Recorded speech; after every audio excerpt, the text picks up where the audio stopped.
નમસ્કાર, આપ જોઈ રહ્યા છો નેશન પ્લસ ન્યૂઝ. હું છું આપની સાથે હેતલ વગર.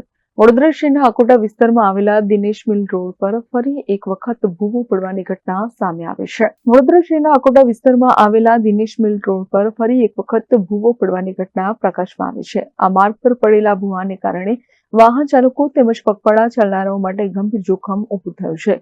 ખાસ કરીને રાત્રિના સમયે અંધારામાં આ ભૂવો દેખાઈ ન આવવાથી અકસ્માત થવાની ભીતિ વધુ વધી ગઈ છે.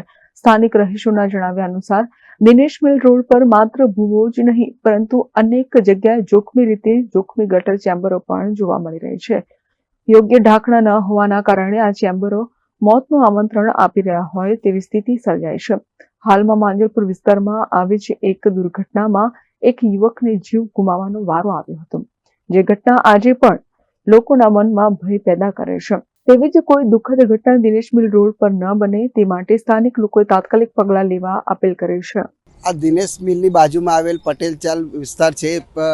પટેલ ચાલનો મેઇન રસ્તો છે અને તમે પાછળ જોઈ શકો છો કે આ ભૂવો પડે છે, હજુ કોઈના નજરે આવ્યો નથી. કેમ કે આ રાહદારી રસ્તો છે. હવે બે ચાર દિવસ પહેલાં જે માંજલપુરમાં જે દુર્ઘટના ઘટી એવી કોઈ દુર્ઘટના ના ઘટે એ હેતુથી અમે આ પતરા બિતરા લગાવી દીધા છે. પણ પબ્લિકને બી અમે કહીએ છીએ કે ભાઈ ગમે તે રસ્તા પરથી જાઓ તો તમે સાવચેતી જજો. બસ અમે એટલું જ અમારું કહેવું છે.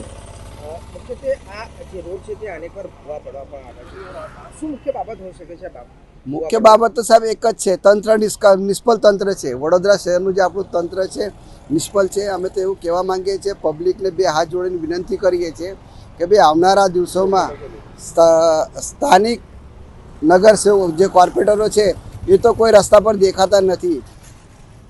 તો અમારું તો એવું કહેવું છે કે ભાઈ આવનારા દિવસોમાં છે ને કોર્પોરેશનનું ઇલેક્શન આવશે તો સારા કોર્પોરેટરો ચૂનો, જે રસ્તા પર કામ કરે, રસ્તા પર દેખાય, એવી જ અમારી અપેક્ષા છે પબ્લિક પાસે. કેમેરામેન નવનીત પરોની સાથે Chirag Patel, Nation Plus News, Vadodara. સમાચારોના સતત અપડેટ મેળવવા માટે અમારી નેશન પ્લસ ન્યૂઝની યુટ્યુબ ચેનલને સબસ્ક્રાઇબ કરો, બેલ આઇકન દબાવો અને જોડાયેલા રહો ફેસબુક, ઇન્સ્ટાગ્રામ અને ટ્વિટર પર.